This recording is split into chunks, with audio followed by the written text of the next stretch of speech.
It's all about preaching. Like that. And we need to understand that this preaching is so needed today in the world, because the world is somewhat headed in a very dangerous direction right now. Although there have been so many cataclysmic wars in the history of mankind, people still don't learn, and they're on the verge of another one. They're eager to have another war. And they can't see that before that, so many wars, so many millions of people died, so many destructions, so much calamity, so many misfortune because of war, but still people don't learn. They're ready for war again. Now, this is because they're so attached to lust and greed. These two things, lust, greed, and envy, cause the living entity to become mad. I was listening to Srila Prabhupada speaking this morning, and he was saying, when you're affected by lust, you can't see anything clearly. You can't see yourself clearly, you can't see others clearly, you can't see anything clearly. So lust blinds a person, and when lust turns into anger, it becomes the destruction force. And when it becomes full-blown, it turns into war.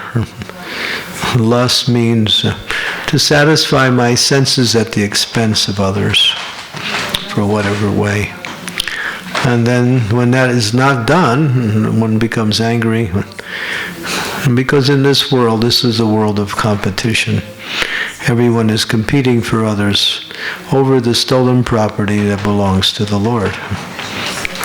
Everything belongs to the Lord, but people are fighting over stolen property. This is my country. Just like in America, the most horrible thing is happening now. And it's front page in the news now. People who are traveling across the border from Mexico want to get into the United States, but they have put up this strong guard now. So these are immigrants who are running away from their country for whatever reason. And they're capturing them and put them in detention camps. And they're separating the children from the parents. So there's a huge protest all over the United States now that this is cruelty, separating parents from children, like that. So this is going on right now. So you can see there's this like one calamity after another. And when it gets out of hand, then it becomes, people start killing each other wholesale. So preaching is needed, because if somebody takes to Krishna consciousness, or at least becomes favorable, and then their mind is directed in the right way, and then they're on their way back to, pure, proper consciousness. So this is the highest welfare work, is to preach Krishna consciousness. You have your upcoming Padayatra, which I think is one of the most powerful forms of preaching. It reaches so many people with books, with Harinam, with the association of devotees, and it's a wonderful opportunity to spread Krishna consciousness. So everyone should take part in this. I wish I could come, but my schedule doesn't allow it, at least right now. So this Padayatra is not just a fun thing that we just travel around and, camp out at night and toast marshmallows in the evening. It's not like that. It's an opportunity for, to reach so many conditioned souls with this mercy. Jai Panchatattva Ki Jai.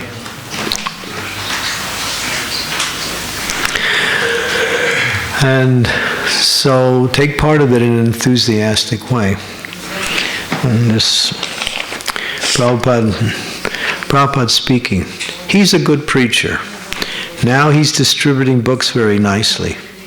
You are also a good book distributor. He's talking to one devotee. In the beginning, she was distributing nicely, so preaching is our life. The more we preach, the more we are successful. Any temple that preaches becomes successful. Temples that don't preach, they have so many problems. Yari deka tahi Krishna, tahi kaha Krishna upades. Amara gyan guru hoy tara e desh yari deka tahi kaha Krishna upades. This is Chaitanya Mahaprabhu. Every one of you become guru and deliver the residents of your neighborhood. E desh. Wherever you are living, just deliver them. Become their guru. How to become guru? It is not difficult. Tare yare deke tare kaha Krishna upades. What Krishna has said, you speak. You simply repeat, that's all. You become guru.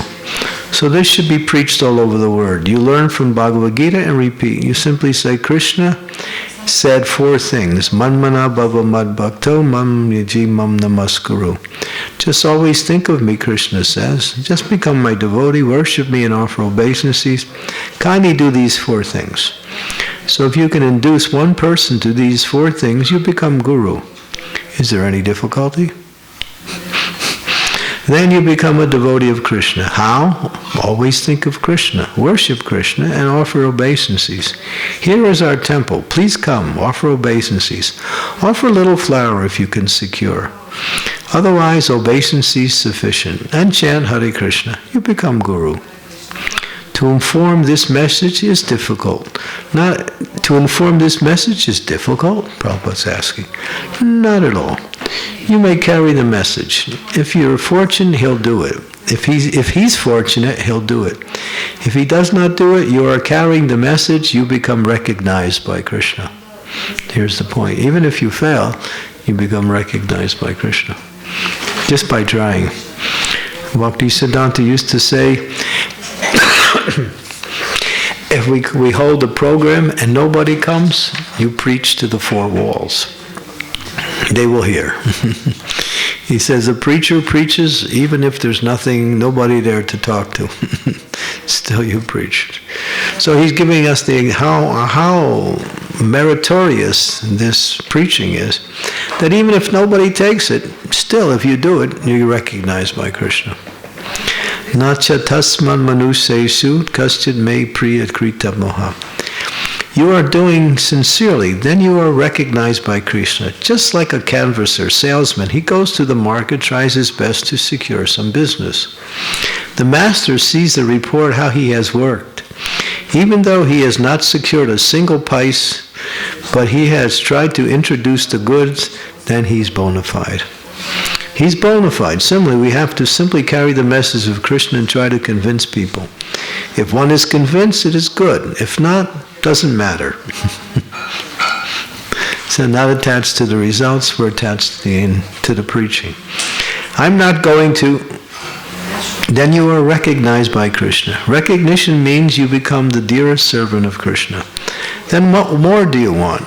If Krishna recognizes that you are my most dear servant, then what do you want more? Yare deke tare kaha Krishna upadesh. Prabhupada's given us the clear. So we think, I can't really preach. Try. Even if you fail, you're recognized by Krishna. As long as you sincerely try. But nowadays, if you sincerely try, Krishna somehow or other makes it happen. And even if you try, it's just like yesterday we were, chanting and dancing downtown. And so many people, if they see the devotees doing that, they get benefited. I was walking back with Nandavardhana. We were walking back, and one lady, she was riding a bicycle, coming from the other side, coming towards us, and she looked, and she was looking like, who are these people? And then I offered my obeisances to her, and she smiled, and her eyes got big, So that she makes advancement, just because she's appreciating the devotees. So and we were chanting, and then one lady, she hands somebody flowers, then she hands me a big bouquet of flowers. So she's just enthusiastically grabbing flowers from her flower stand and giving it. How much advancement she makes. She's serving the deities. She doesn't even know it. She's thinking she's giving flowers, but she's actually, these flowers get offered to Krishna. She makes nice advancement. So preaching, we can preach in so many different ways. So there's no impediments. Is there? Is there any impediments? Okay. We'll change the subject. Should we change the subject? No? We'll change the subject. Okay. What are the impediments that you can think of? Now think, what are some of the obstacles, the impediments in preaching? Think about it from the external point of view and think about it from your own internal impediments. What would be some impediments that stops you from preaching or makes preaching difficult? Offenses. Huh? Offenses. Offenses. Well, if you're offensive, then yeah. So what do you mean by that? That's a general term. That's a general. It's said that one has difficulties progressing. There are like offenses, or one is like extremely blasphemous, or. Oh, in other words, those who are offensive, they can't. Yeah. They just won't be able to. That's true. Yes. Attachment to the results. Yeah, good. Attachment to the results of our activities. We're thinking if I get some results, I'm successful. If I don't get results, then this is the worst thing. There was one story where it was one very senior godbrother in our society. He arranged a college class in India, and the professor had, asked his class. He had arranged for this, person to come, and one student showed up. One student. So the professor said, all right, let's all go to my office. So the preacher, my godbrother, started preaching to the professor and one student. One student, that's all you might think. They made a big program, they advertised. And this one student, he became so serious, he listened. Later on, he joined, became a devotee. Now he's a leader in the yatra. And he does amazing service. He's a preacher and an organizer. He's got so many people working under him. One person. That's all. So you might think that was a failure, but here's an example. Prabhupada was in New York, 1966, and devotees thought, let's do a public program and invite people from the outside to hear Prabhupada. So they rented this whole auditorium, big auditorium, and they put flyers and posters all around the city of New York, advertising Srila Prabhupada. And so it was time for the event, and 7 people came. Big auditorium, which could hold a couple hundred people. So 7 people came. And Prabhupada preached like there were 700 people there. He preached so enthusiastic. And at the end, the devotees came up and to Prabhupada and said, oh, Prabhupada, we're sorry. Hardly anybody came, only 7. Prabhupada said, didn't you see? Narada Muni was here. Narada Muni came. So the devotees couldn't see Narada Muni, but Prabhupada could. So you never know. And Prabhupada said that at another time too, at another event, that Narada Muni had also come. So yeah, we don't know. So preaching is always, what we say, beneficial. Okay, so attachment to the results, offenses. What's another thing that causes us obstacles? Yeah. Ved sadhana. Ved sadhana. If our sadhana is not good, we're not strong, we don't have the enthusiasm, or might we say the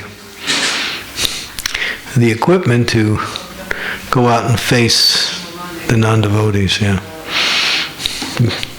Poor sadhana. Good. What's another one? Fear. Fear. Fear. What is it? Okay. Fear of what?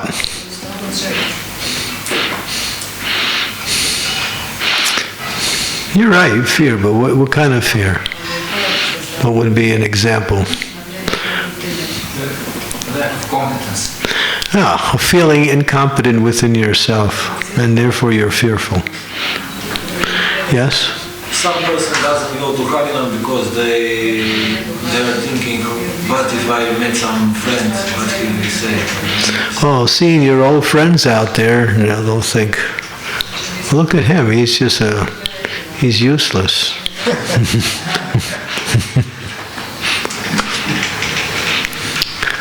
Yeah.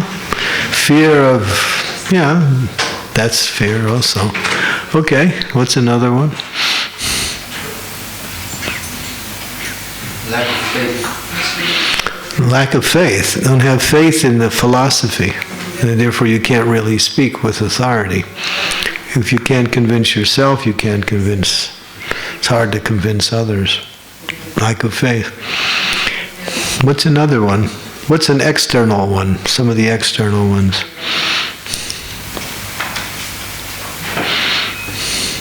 The ones we meet from the outside. No money.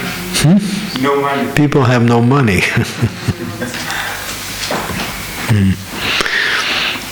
What's another one? No interest in spiritual topics. No interest in spiritual topics. People don't have any interest, so that may be an obstacle. Okay, yeah. But Low sukriti. low? Sukriti. They do. Yes. No, that's obvious. They all have low sukriti, most of them. That's what it means to be a materialist. Some of them have good fortune, but they forgot. Most people don't have good sukriti. Yes? What's another one? Big prejudices. Big prejudices, like they have already big prejudices for Krishna consciousness. Oh, they're going to see you in a certain way, in which you think is not so good. So you create that. It may not be there. The prejudice might not be there, but you might create it with your mind due to your own fear. What's some of the ones that come up in July and December? Holidays. Holidays. Enjoyment, self-gratification, holidays. The enjoying spirit is too strong. Okay, what comes up in July, August, and December, and January? The weather. Okay, it's too cold. They're asking me to go out there and shiver. Or it's too hot. Right? Okay, so too hot, too cold, that's an impediment, right? And too cold with the cold people, right? Makes it even colder. So either just to explore some of the impediments like that. What are some others? Devotees must be tolerant. If you're not tolerant, it's hard, because you'll meet so many obstacles, and tolerance is there. How to deal with different types of people when they respond to your approach.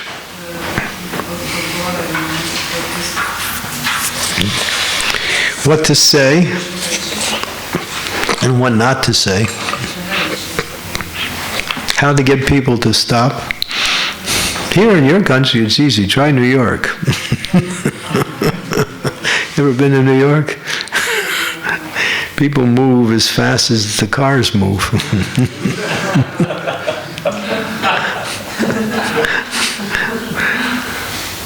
Where'd he go?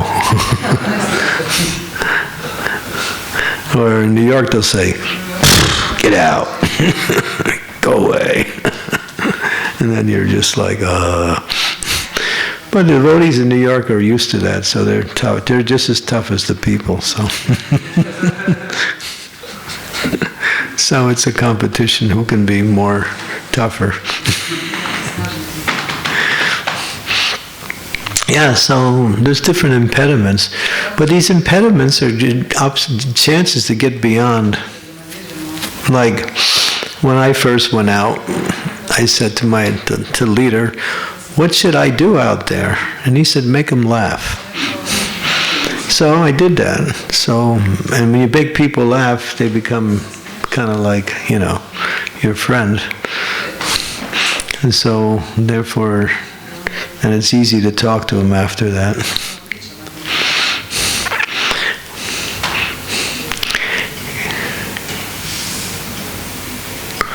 So it depends on your country. Your country, people, it's easy to stop people here generally.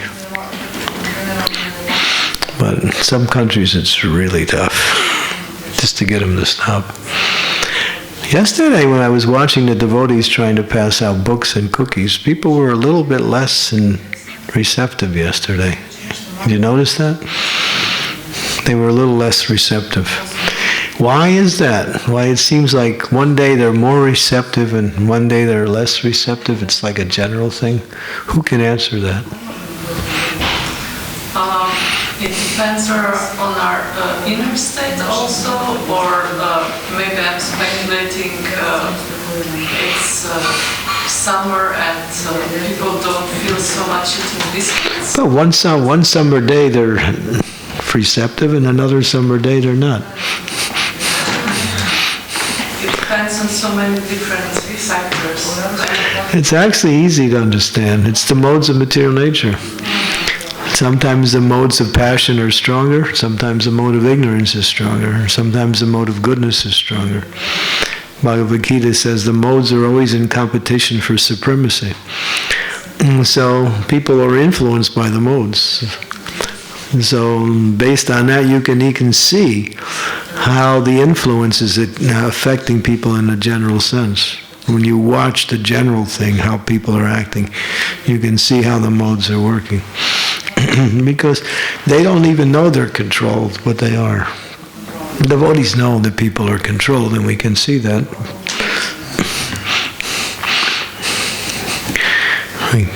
And everyone's controlled. They're completely controlled by the modes like that. So, and if the modes are really low, if you stop people, sometimes they become upset. So you have to see how the modes are working. That way you use different ways to speak to people. This is becoming a little bit more precise in your ways of doing it. Okay, but preaching is always successful, even as Prabhupada says, even if nobody takes, still Krishna recognizes, oh, here's one who's trying to give Krishna consciousness to another. Therefore, this devotee is very special. So everyone should try to preach. Lord Chaitanya said everyone should try to preach some way. And we mentioned yesterday that you can do it by connecting yourself with a project for preaching, or you can actually start your own little way of preaching in different ways. We mentioned about 25 different ways yesterday, how we can remember some of those ways, and even sometimes start. There's one devotee in Croatia. I know he's going back to Godhead, there's no question about it. He's already back to Godhead, but just by and his name is Narayan Pandit. Do you know him? Anybody know Narayan Pandit? He preaches in China and countries that are Muslim and in communist countries. He does book distribution on the streets. I talked to him about a month ago. Yeah, a month ago, and I said, it must be getting easier in China. He says, no, it's getting more difficult. Because if you get caught, You're finished. But he's out there. He's distributing Prabhupada's books undercover. In Turkey, he was preaching there, and it's also, it's a Muslim country. So what he does, he goes out for about a half hour, an hour, and then he comes back home, changes all his clothes completely, puts on a new set of clothes, and goes out and again starts doing it. And then he comes back again and changes into another set of clothes. So if he's recognized that way, he kind of hides himself. So Prabhupada said anyone who preaches in Muslim countries or communist countries, Prabhupada said, I take the dust of their feet on my head. That's what Prabhupada said. You can imagine Prabhupada saying that. And so here's one devotee. I mean, he's so simple. I mean, he married a Chinese girl. And so he has some way of getting into the country. It makes it easier. But he's out there. And no one can distribute on the streets. It's not. You can't even preach on the streets, what to speak of distributing books. In Russia just came up with a new law about a year ago. No one can do book distribution on the streets anymore. Because we were becoming so successful that the church, Russian Orthodox Church, put pressure on the government to stop us. So they came up with this law. No, book distribution is outlawed, but the devotees are still out there doing books. They're still doing it because I don't know if I ever told you that one story where we were in Cincinnati, Ohio, one city. I was a temple president of a small preaching center, and we went out on Harinam one day. We had about 25 devotees. And simultaneously there was a festival in the middle of the town, which was called the Taste of Cincinnati, where all the restaurants come out and they set up booths, and they give samples of their food to people free, so people will get an idea of their restaurants and then come visit their restaurants. In other words, it's publicity for their restaurants. So they pay money, and there's like hundreds of these booths for people giving out little free samples of whatever they offer. So we came with about 25 devotees and 3 sannyasis. And we were chanting and dancing.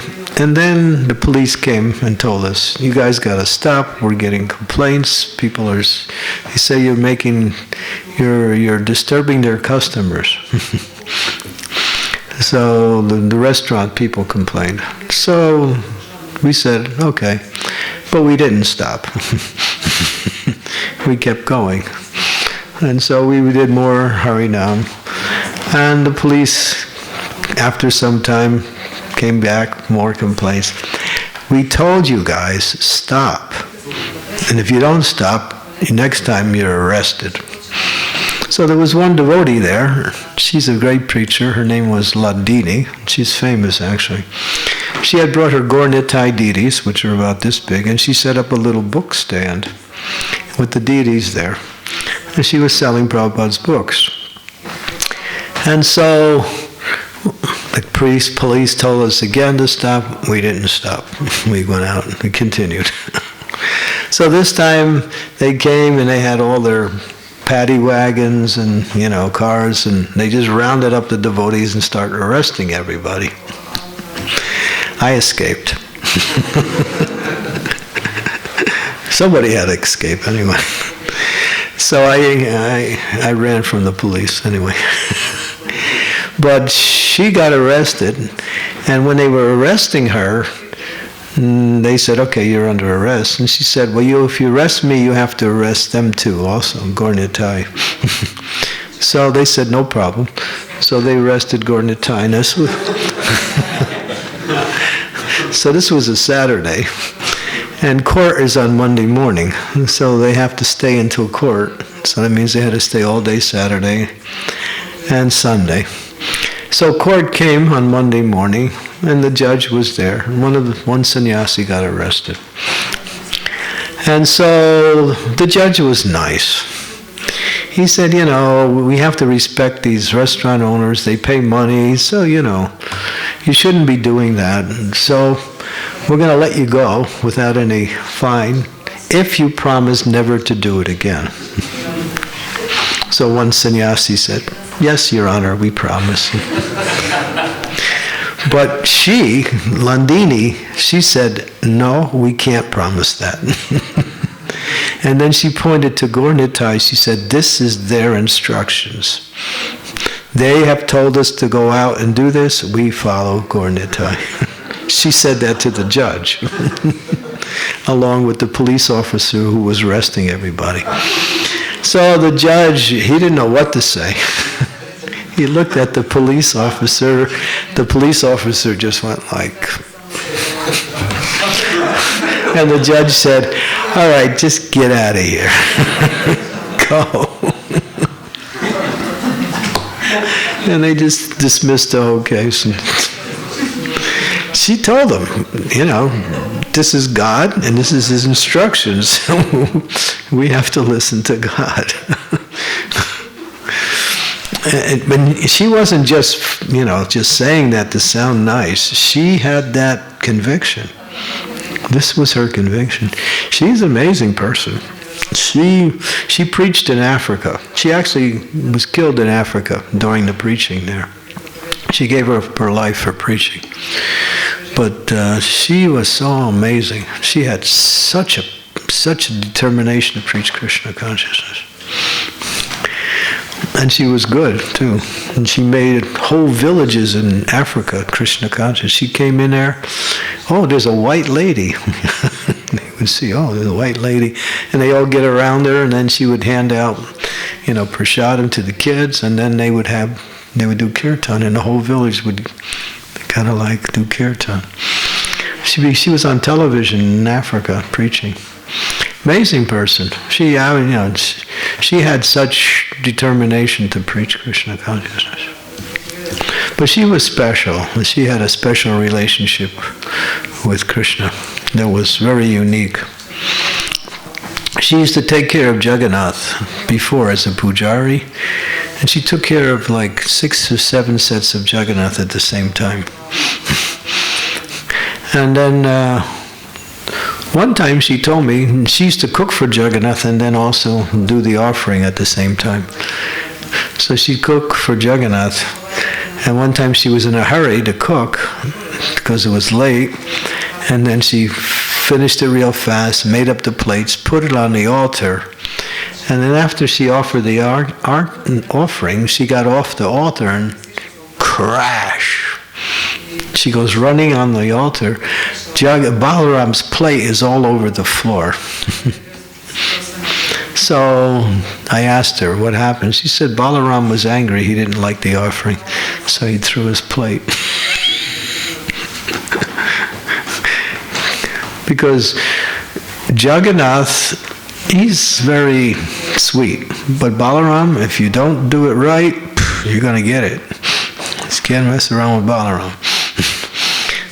So Balaram, if you have Balaram, so he's very strict. But when he's come as Nitai, he's very kind. He's more lenient.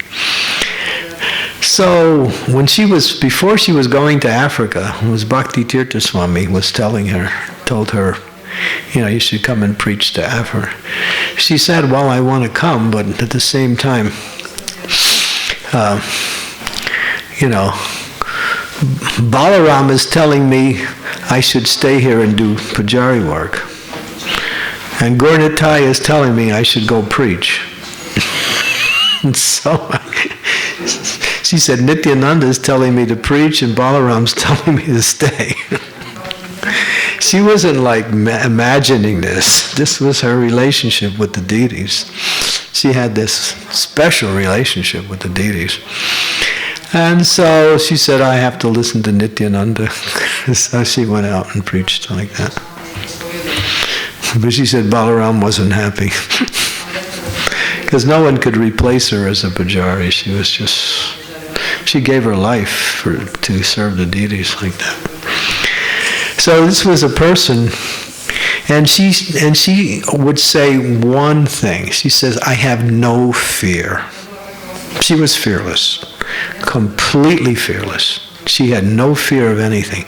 She said, I only have one fear. And she wrote it in a letter. My only fear is that I may offend a devotee. She said, that is my fear. I'm afraid of offending devotees. Amazing person, huh? She's glorified, actually. And she left her body saving the lives of other devotees. When devotees were being killed, she tried to grab the gun of the guy who was killing the devotees just to save the devotees. They weren't going to kill her because they weren't killing the women. They were killing just the men. But she couldn't tolerate devotees being killed, so she jumped onto the guy to stop him from killing the devotees, the men devotees, and then she lost her life. She sacrificed her own life, and because of that, some devotees escaped, and she saved some of the devotees' lives. This was her bhakti, and it was really, really amazing person. And I used to talk to her. Her husband would always complain to me, I have a wife, but she never talks to me. I said, well, she's married to Jagannath, I'm sorry. She had a husband. I think she had a husband just because she felt sorry for him. So he needed a wife, so she married him. But she would spend 24 hours a day taking care of the deities. That's all she'd do. Amazing person. Amazing person. There's a book that's written in her honor. I don't know if you've seen it. It's called Legacy of Love. I don't know if it's translated into Croatian. I know that. It's the story of her life. Bhaktitirtha Swami wrote the introduction, Radhanath Swami wrote the foreword, and I wrote the epilogue, which is the ending at the end of the book.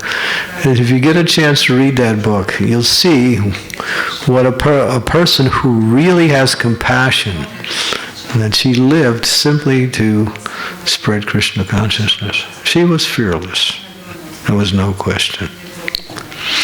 One time, they used to let her give class too. Sometimes she would give class. So one time she sat, it was very rare that ladies gave classes. But then because she was so special, so she came and she sat on the seat for giving class, and there was two brahmacharis right in the front. And one brahmachari said to the other brahmachari, hey, a woman's giving class. You know, like, uh-oh.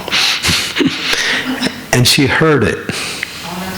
And what was her response? She said to them, she looked at him, don't put me on the bodily platform. She was above her body. She had no conception of male, female like that. Like that. It was completely transcendental. She's a person that is not really recognized much in our society because she basically did, her service was New Vrindavan and then later preaching in Africa.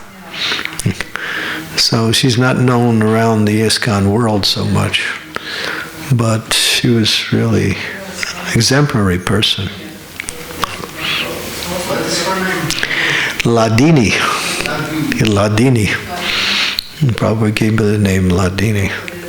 Bhaktitirtha Maharaj said something interesting. He said we were connected in a previous life. Bhaktitirtha Maharaj was a mystic. And he could see things that devotees couldn't see. So he told me, he said, I was with her in a previous life in a different body. So she came to join me in my preaching in Africa, like that. So she was a really very special person. So if you get a chance, the book is called Legacy of Love. It was written by two devotees, one from America and one from Germany.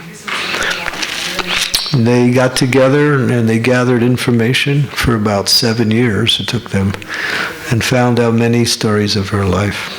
She took darshan of Jagannath for 5 hours one time. Can you imagine standing in front of Jagannath for 5 hours? Just take it. She'd never moved her eyes away from the deities. For 5 hours, she just took darshan. No, this was in New Vrindavan. Because we had 7 sets of Jagannath deities on our altar. We had 1 big set, and we had 6 small sets. No, we had 6 sets. 1 big set and 5 small sets. And she took care of them every day. She dressed all of them.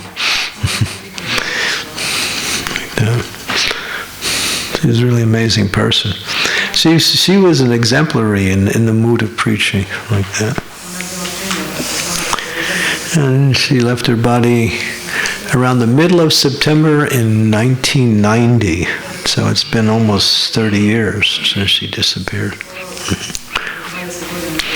So I wanted to speak about her because she epitomizes the mood of a preacher, that fearless and only concerned about helping others, like that.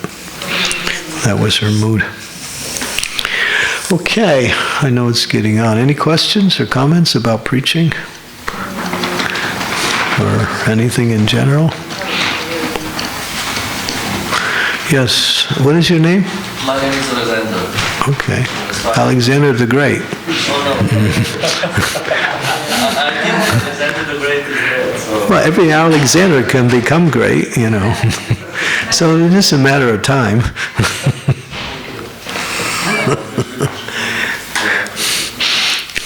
think the microphone is not working.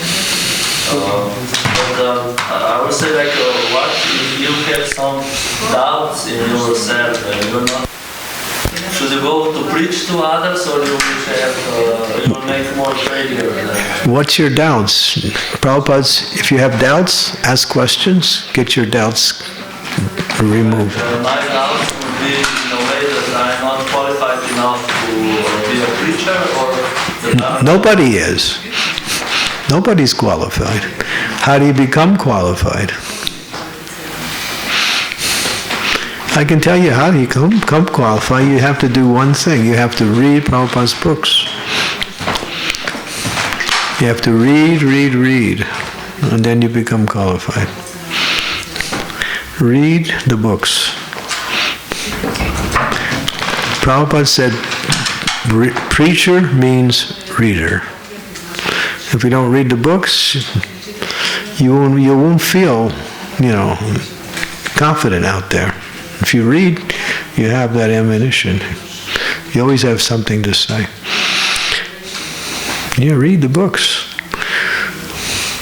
And qualification comes by empowerment from Krishna.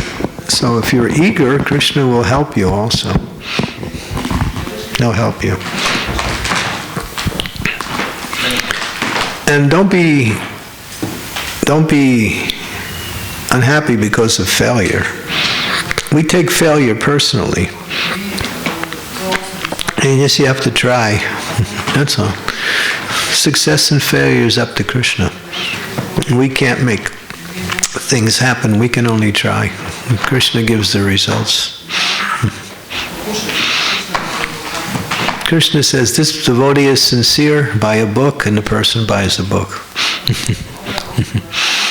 And there is also one fear.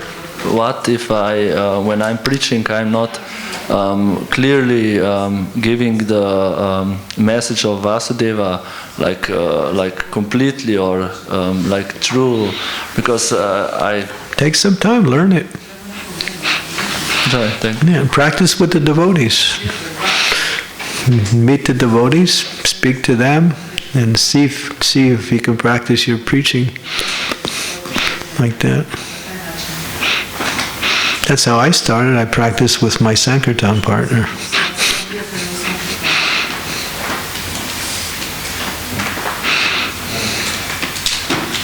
Thank you. Ladies can preach too. Ladies are actually better. I used to go preach in colleges and high schools, and then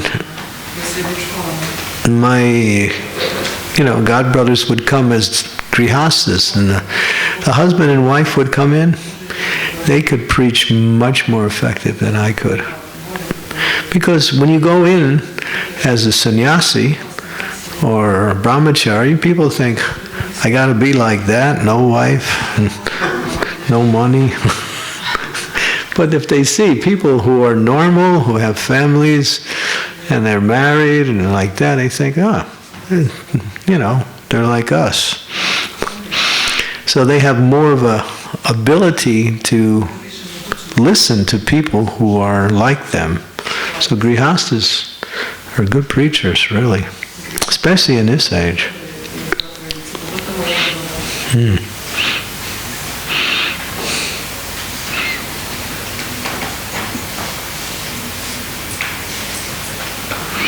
Yeah, Prabhupada said, my grihasta disciples spread Krishna consciousness. A lot of them. Another question? I thought I saw a hand. Yes, Prabhu. We shouldn't be attached to the result, but if we don't measure results, nothing much happens. All this advanced... you have to act like you're attached and at the same time not be attached. I mean, you have to measure, you have to try for more and more and satisfaction. I mean... You have to try your best. Yeah, okay. It's hard. It's difficult to search for that. You have to balance these two principles. You have to act attached, but you have to not be attached. You have to try your best and at the same time know that it's up to Krishna. That's all. Yes.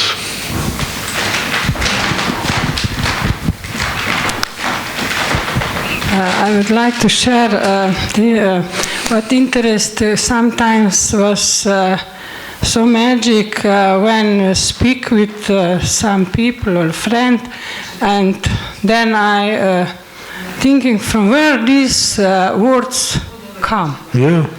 From where? How I remember this? This is very magic. And Krishna says, "I'm in your heart. If you want to remember me, I help you." Yeah, this is very interesting. Don't you remember the time you were in Vrindavan? What happened? Yeah. Shall I tell the story? Yeah, it's a nice story. It was a crowded temple in Vrindavan, our Krishna Balaram temple, and Prabhupada's Guru Puja is going on. It was just about to begin. So Somadatri's there, just one face amongst all the crowds of devotees. The temple's packed. And she's thinking, boy, I would like to offer Prabhupada the garland. So she starts praying like that. So the person who has the garland, he's up and he's looking around thinking who to give it to. And he spots her and calls her over. He says, here, you give Prabhupada the garland. He just picked this little old lady, well, not too old, but anyway. This nice, out of the crowd, there was so many people, right? It was full temple. So because she had this strong desire, I want to offer this garland to Prabhupada. Krishna in the heart told that Pujari, see that lady over there? That's how Krishna consciousness works. We're thinking we're doing things. Krishna's saying, he's moving everything. You can't see it. But he's moving everything. All we can do is desire, and Krishna moves through and does the rest. So the strength of your desire makes things happen or don't happen.